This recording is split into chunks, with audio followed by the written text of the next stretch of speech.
Howdy. The Australian pine tree, scourge of, well, pretty much most of South Florida. It was brought in, probably about 100 years ago, less than 100 years ago, to be used as a windbreak between crops and such. And like several other trees and many plants and animals that they brought into this state, it kind of ran amok.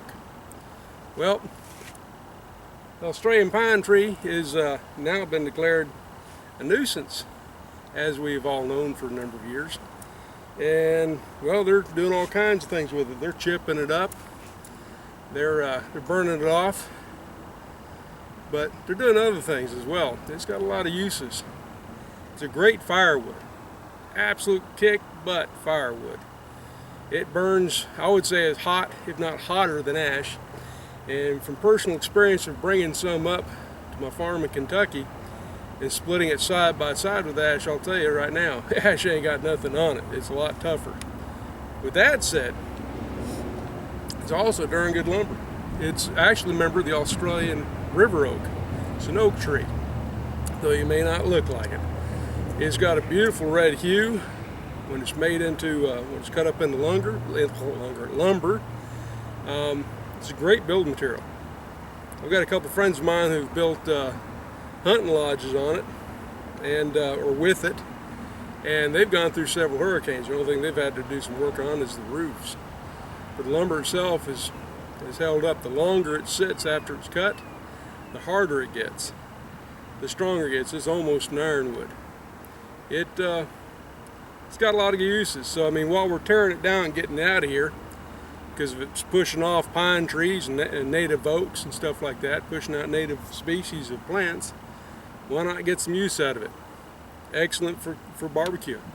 Excellent, very good. It's oak. You go to a barbecue joint, you go to a restaurant in South Florida, and they advertise they're cooking with oak.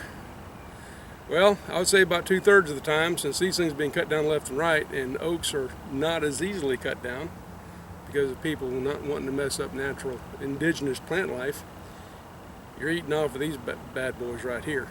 And it's a tasty wood to cook with. If you get the chance, oak is a far superior.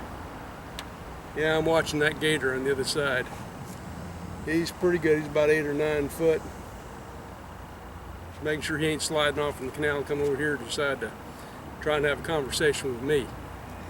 Anyways, but it's a good wood. It's an alien species. It's an illegal alien, and which I'll be doing a series here eventually, eating illegal aliens. You know, plant or critters and such. Anyways, good wood to work with.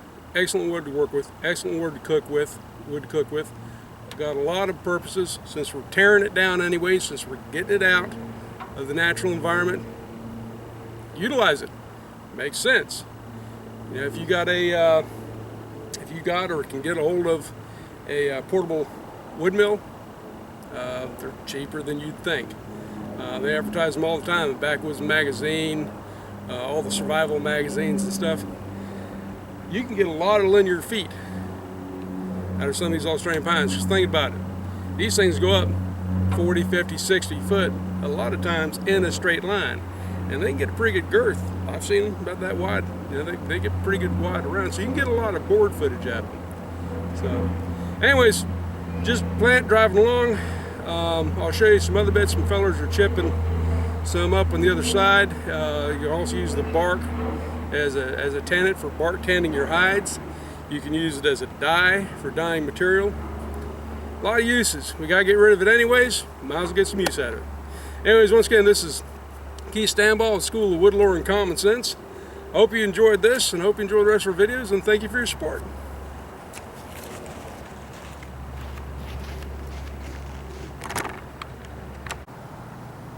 Here y'all may want to see this feller.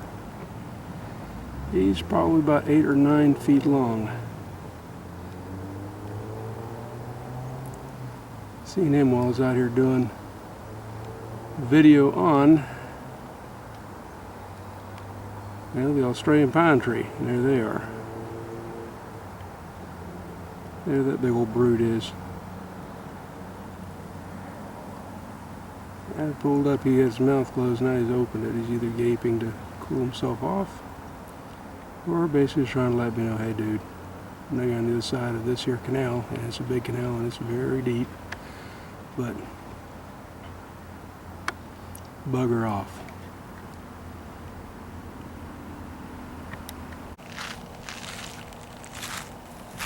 Alright, there's one Australian pine. Sorry for y'all being at an angle, but filming off the hood of my truck.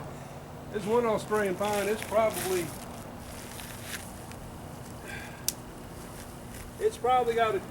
got a girth of about 2 foot.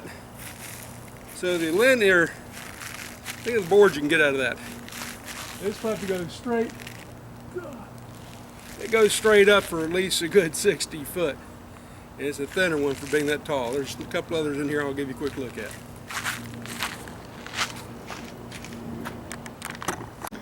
Okay, there's a couple right there. About 2.5 foot in diameter. And they go quite a ways up. A lot of straight boards out of that. Well, here we are. This is an area where they have gone in and taken down a lot of the Australian pine. They're processing it down the road, and for wood chips and mulch and stuff. They're also selling for firewood. A lot of restaurants wind up using this stuff, barbecue joints and things of that nature.